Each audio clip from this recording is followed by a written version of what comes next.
다 같이 사도신경으로 우리의 신앙을 고백하시겠습니다. 나는 전능하신 아버지 하나님, 천지의 창조주를 믿습니다. 나는 그의 유일하신 아들, 우리 주 예수 그리스도를 믿습니다. 그는 성령으로 잉태되어 동정녀 마리아에게서 나시고 본디오 빌라도에게 고난을 받아 십자가에 못 박혀 죽으시고 장사된 지 사흘 만에 죽은 자 가운데서 다시 살아나셨으며 하늘에 오르시어 전능하신 아버지 하나님 우편에 앉아 계시다가 거기로부터 살아있는 자와 죽은 자를 심판하러 오십니다. 나는 성령을 믿으며 거룩한 공교회와 성도의 교제와 죄를 용서받는 것과 몸의 부활과 영생을 믿습니다. 아멘. 다 같이 찬송가 112장 그 맑고 환한 밤중에 함께 찬송하시겠습니다.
오늘 우리에게 주시는 하나님의 말씀은 구약성경 역대상 4장 9절에서 10절까지의 말씀입니다.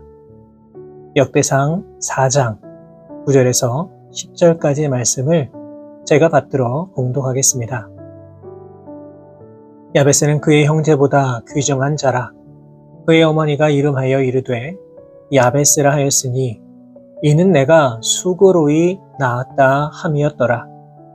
야베스가 이스라엘 하나님께 아뢰어 이르되 주께서 내게 복을 주시려거든 나의 지역을 넓히시고 주의 손으로 나를 도우사 나로 환난을 벗어나 내게 근심이 없게 하옵소서 하였더니 하나님이 그가 구하는 것을 허락하셨더라. 아멘. 여러분, 사람은 누구나 다 복받기를 소원합니다. 복을 받는 것 싫어하는 사람 아무도 없습니다. 그런데 중요한 것은 이 복이라고 하는 것은 이 땅의 언어가 아니라 바로 하늘의 언어입니다. 다시 말해서 하나님께서 우리에게 복을 주셔야만 우리는 복을 받아 누릴 수 있는 것입니다. 그렇기 때문에 우리의 삶 가운데에 또한 어려움과 시험이 다가올 때에 세상이 아니라 하나님께 나아가 복을 간구하며 살아가는 것은 매우 아름다운 신앙의 모습이라고 할 수 있을 것입니다. 이 역대상의 말씀에는 이스라엘 민족의 역사가 기록이 되어 있습니다. 특별히 역대상 1장부터 9장까지의 말씀에는 아담으로부터 시작되어서 바벨론 포로로 잡혀갔다 돌아온 이스라엘 각 지파의 족보가 기록이 되어 있습니다. 그리고 그 가운데 오늘 우리가 읽은 이 야베스라고 하는 사람의 이야기도 등장을 합니다. 신기한 것은 이 역대상에 소개되고 있는 수많은 인물들이 그저 누구의 아들, 누구 이 정도로 소개하고 있는데 유독 이 야베스라고 하는 인물만큼은 단순한 소개로 그치지 아니하고 무려 2절에 걸쳐서 이 사람에 대하여서 소개를 하고 있습니다. 그렇다면 이렇게 역대상의 저자가 야베스라고 하는 사람을 주목하여서 쓰고 있는 이유는 과연 무엇일까요? 야베스라고 하는 이름의 뜻은 고통, 고난, 아픔이라고 하는 뜻입니다.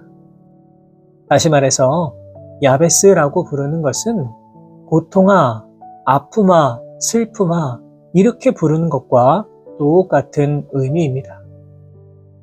이 사람이 이러한 이름을 가진 이유는 그의 출생에 어려움이 있었기 때문입니다. 그의 어머니가 그를 출산할 때에 엄청난 고난과 아픔과 고통을 겪었습니다. 그래서 그 고통을 잊지 않으려고 그의 이름을 야베스라고 지었던 겁니다. 그런데 오늘 본문을 보시면 그에 대하여서 어떻게 평가하고 있습니까? 본문 9절을 보시면 야베스는 그의 형제보다 귀중한 자다 이렇게 소개하고 있습니다. 다시 말해서 이 야베스라고 하는 인물은 많은 사람들에게 존경의 대상이었고 선망의 대상이었고 닮고 싶은 사람이었다는 겁니다. 그렇다면 고통이라고 하는 이름을 가지고 태어난 이 야베스가 어떻게 이렇게 존귀한 사람, 영향력 있는 사람이 될 수 있었던 것일까요? 무엇보다 야베스는 하나님을 향한 믿음과 소망을 가지고 살아갔습니다. 매일같이 고통이라고 하는 이름을 들으며 살아간다는 거 결코 쉬운 일이 아닐 겁니다. 하지만 그럼에도 불구하고 존귀한 사람, 영향력을 미치는 사람이 될 수 있었다는 것은 그가 하나님을 향한 담대한 믿음을 가지고 살아갔기 때문입니다. 믿음이 무엇입니까? 히브리서 11장 1절의 말씀을 통하여서 믿음은 바라는 것들의 실상이요 보지 못하는 것들의 증거라고 말하고 있습니다. 믿음이라고 하는 것은 눈에 보이는 것만 믿는 것이 아니라 지금은 눈에 보이지 않는 것들, 지금은 암울해 보이고 끝이 보이지 않는 깜깜한 터널에 있다고 하지만 언젠가는 빛이 보이는 터널 끝에 도달할 것이라고 하는 그 마음을 가지고 살아가는 것, 그것이 바로 믿음이라고 하는 것입니다. 그러니까 야베스는 바로 이러한 믿음이 있던 사람이었습니다. 비록 세상 사람들은 자신을 향하여 고난과 고통과 아픔의 상징처럼 부르고 있지만 그것을 자신의 운명으로 받아들이지 않았습니다. 왜 이름을 이렇게 지었냐며 부모를 원망하거나 자신을 비웃는 세상을 향하여 분노하며 살아가는 것이 아닙니다. 그저 묵묵히 하나님을 향한 그 믿음을 가지고 소망을 가지고 나의 고통과 고난을 복으로 바꾸어 달라고 간절히 기도하며 나아갔습니다. 우리도 마찬가지입니다. 살아가면서 고난과 고통이 없는 사람 아무도 없습니다. 어쩌면 하루하루 살아간다는 것 자체가 기적처럼 여겨지는 인생도 있습니다. 그러나 중요한 것은 나에게 주어진 시간 속에서 우리 주님을 향한 소망을 가지고 하루하루 살아가는 것입니다. 고린도전서 10장 13절은 이렇게 기록합니다. 사람이 감당할 시험 밖에는 너희가 당한 것이 없나니 오직 하나님은 미쁘사 너희가 감당하지 못할 시험당함을 허락하지 아니하시고 시험당할 즈음에 또한 피할 길을 내사 너희로 능히 감당하게 하시느니라. 아멘. 사랑하는 여러분, 우리에게 고난이 있다는 것은 더욱 주님께 소망을 두고 믿음으로 살아가라고 하는 하나님의 사인입니다. 고통과 고난을 자신의 운명처럼 받아들이는 것이 아니라 야베스처럼 믿음으로 당당하게 이겨 나아감으로 말미암아 축복의 인생을 살아가실 수 있는 우리 모든 성도 여러분들 되시기 바랍니다. 야베스는 그의 인생 가운데 하나님을 향한 소망이 있었습니다. 그 소망이 무엇입니까? 그것은 복을 더하여 달라는 겁니다. 그런데 중요한 것은 야베스가 그저 막무가내로 복을 달라 떼를 쓰고 있는 것이 아닙니다. 본문 10절의 말씀을 보시면 야베스는 하나님을 향하여 주께서 내게 복을 주시려거든 이라고 말합니다. 무슨 말입니까? 복의 근원은 하나님에게 있다는 것을 그가 인정하고 있는 겁니다. 하나님이 나에게 복을 주셔야만 내가 복을 누릴 수 있음을 그는 알고 있었습니다. 바로 이 사실이 매우 중요합니다. 우리는 정말 많은 기도의 제목을 가지고 있습니다. 중요한 것은 기도의 자리가 하나님께 떼를 쓰는 자리가 되어서는 안 된다는 겁니다. 왜 나에게 복을 안 주시냐고 따지고 묻는 자리가 되어서도 안 됩니다. 우리는 그저 야베스처럼 복의 근원이 하나님에게 있음을 기억하고 전적으로 하나님께 맡기고 나아가야만 합니다. 또한 야베스는 기도의 사람이었습니다. 본문 10절 말씀에 야베스가 이스라엘 하나님께 아뢰어 이르되 라고 기록이 되어 있습니다. 그렇다면 야베스가 기도한 것은 무엇입니까? 야베스는 먼저 나의 지역을 넓혀달라 기도합니다. 이 말은 경계를 가리키는 말입니다. 다시 말해서 내가 세상 가운데 미칠 수 있는 영향력의 범위를 확장하여 달라는 기도입니다. 내가 하나님께 받은 은혜로, 물질로, 축복으로 더 많은 사람들을 섬기면서 하나님의 사랑을 더 많은 사람들에게 알려줄 수 있도록 나에게 복을 더하여 달라는 그런 의미입니다. 무엇을 알 수 있습니까? 야베스는 지금 하나님의 영광을 위하여 자신을 사용해달라 하나님께 간구하고 있는 겁니다. 그렇기 때문에 야베스는 전적으로 하나님의 도우심을 간구하고 있습니다. 본문을 보시면 주의 손으로 나를 도우사라고 말합니다. 더 많은 사람들에게 영향력을 미치기 위해서는 주님이 도와주셔야만 가능하다라는 것을 말하고 있는 겁니다. 우리도 마찬가지입니다. 우리는 하나님이 내 삶에 함께 하시고 인도해 주셔야 내 삶의 문제가 해결된다는 것, 너무나 잘 알고 있습니다. 문제는 우리가 알면서도 이러한 삶을 살아가지 못하고 있다는 것이지요. 어떤 문제가 생기면 나의 생각, 나의 마음, 나의 의지대로만 해결하려고 하는 것이 우리의 연약한 모습입니다. 또한 야베스는 환난을 벗어나 근심이 없게 해달라고 기도합니다. 여기서 환난이라고 하는 것은 고통과 고난을 의미하는 것만이 아닙니다. 복을 받아 누리고 난 다음에 찾아올 수 있는 모든 시험까지도 의미하고 있는 겁니다. 다시 말해서 복을 받은 이후에 하나님의 영광을 가리지 않게 해달라 기도하고 있는 것입니다. 우리를 사랑하시는 하나님께서는 우리가 이 땅 가운데 복을 받아 누리기를 원하고 계십니다.